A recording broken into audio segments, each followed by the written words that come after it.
परम सत्कारयोग साध संगत जी, रसना पवित्र कर लईए ते आखिए धन श्री सतगुरु जगजीत सिंह जी, धन श्री सतगुरु उदय सिंह जी।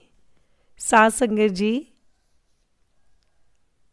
साखी है सागु जगजीत सिंह, फ़कीर भी और बादशाह भी। इस साखी संबंधित है उस्ताद अमजद अली। हमारे पिताजी हमेशा कहते थे संगीत की सेवा हर इंसान नहीं कर सकता, या तो इसे करने वाला बादशाह हो या फ़कीर। बादशाह और फ़कीर के बीच वाले का ये काम नहीं है। सागु जगजीत सिंह जी फ़कीर भी हैं और बादशाह भी। आज फ़कीर की इस झोंपड़ी में बादशाह पधारे हैं। आप एक ऐसी रोशनी हैं जो पूरे हिंदुस्तान को रास्ता दिखा रहे हैं और सिखा रहे हैं कि शास्त्रीय संगीत क्या है, इसकी कैसी उपासना करनी चाहिए। आज हिंदुस्तान का हर तरह का संगीतकार सद्गुरु जी से जुड़ा हुआ है। उन्होंने अपने शिष्यों को हर संगीत उस्ताद के पास भेजा है, संगीत की प्राप्ति के लिए, संगीत सीखने के लिए। और सबसे बड़ी बात यह है, आज देश का कोई भी संगीतकार जब वो परेशानी में होता है तो सद्गुरु जी का दरवाज़ा खटखटाता है और जो भी उसकी तकलीफ़ है वह दूर हो जाती है। सद्गुरु जी मांगने वाले की मदद तो करते ही हैं, जो नहीं मांगते उनकी भी मदद करते हैं। सद्गुरु जी ऐसे महान सद्गुरु हैं जो सबके लिए करते आए हैं और करते रहेंगे। सद्गुरु जी दवा भी हैं और दुआ भी। वो मार्गदर्शन कर रहे हैं संगीत का। वो सब ध्रुपद धमार बहुत पुरानी सैकड़ों चीज़ें आप ही उंगलियों पे हैं, आपकी उंगलियों पे हैं। वो नए नए ताल कंपोज कर रहे हैं जो हम लोगों के भी बस के बाहर की बात है। 14.25 पौने 15 वगैरह। और इन्होंने एक नए साज का इजाद किया है। मैं सोच भी नहीं सकता था कि ये साज ऐसे भी बज सकता है।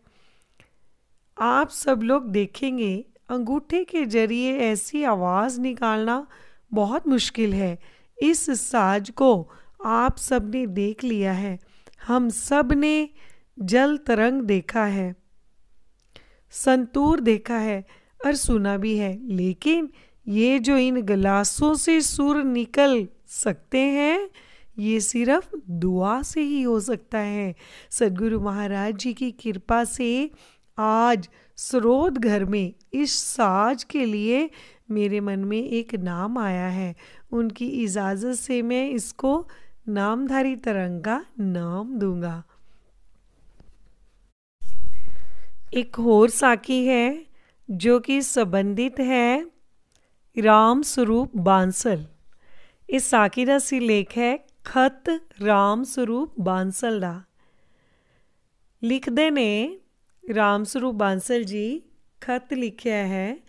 एक ओंकार श्रीमान पूज्य सतगुरु सच्चे पातशाह जीओ पवित्र चरनां विच सत श्री अकाल प्रवान करनी जीओ। बेनती है कि आप जी ने मेरे ते जो अपार किरपा करके मेरी डुबदी हुई किश्ती ऐन वक्त सिर पार लगा देती है, इस दे बदले विच मैं की दे सकदा हाँ, क्योंकि ये शरीर जमीन जायदाद मन बच करम सब कुछ आप जी दा ही तां दिता होया है। मेरे पास कुछ अपना होवे तां देवां। एक कहानी जरूर सुनी सी कि 9वें पातशाह सागु तेग बहादुर ने अपने एक सिख दा डुबदा होया जहाज पार लगाया सी। पर ਇਹ ਤਾਂ ਮੇਰੇ ਸਾਹਮਣੇ ਹੀ ਹੈ ਕਿ ਇਸ ਘੋਰ ਕਾਲਯੁਗ ਵਿੱਚ ਉਸੇ ਗੁਰੂ ਤੇਗ ਬਹਾਦਰ ਜੀ ਨੇ ਸਾਗੂ ਜਗਜੀਤ ਸਿੰਘ ਜੀ ਦਾ ਰੂਪ ਧਾਰ ਕੇ ਫਿਰ ਇੱਕ ਸਿੱਖ ਦਾ ਬੇੜਾ ਬੰਨੇ ਲਾਇਆ ਹੈ। ਕਦੇ ਇਤਿਹਾਸ ਵਿੱਚ ਲਿਖਿਆ ਜਾਵੇਗਾ ਕਿ ਇਸ ਗੁਰੂ ਘਰ ਵਿੱਚ ਹਿੰਦੂ ਸਿੱਖ ਦਾ ਕੋਈ ਵੀ ਭੇਦਭਾਵ ਨਹੀਂ ਹੈ। ਗਰੀਬ ਨਿਵਾਜ ਜੀ, ਮੈਂ ਤਾਂ ਅਜੇ ਵੀ ਆਪ ਜੀ ਤੋਂ ਕੁਝ ਮੰਗਣਾ ਹੀ ਹੈ। ਉਹ ਇਹ ਹੈ कि हुण मैं आप दे दसे हुए रस्ते तो भटक ना जावां।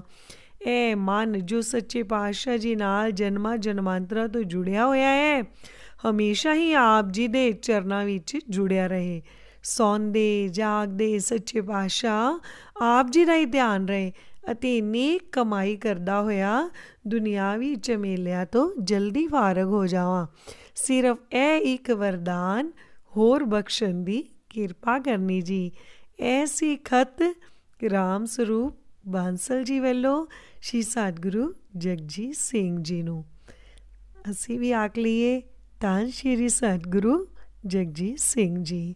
ਉਹਨਾਂ ਦੇ ਚਰਨਾਂ ਵਿੱਚ ਹਮੇਸ਼ਾ ਸਾਡੀ ਡੰਡੌਤ ਬੰਦਨਾ ਹੈ।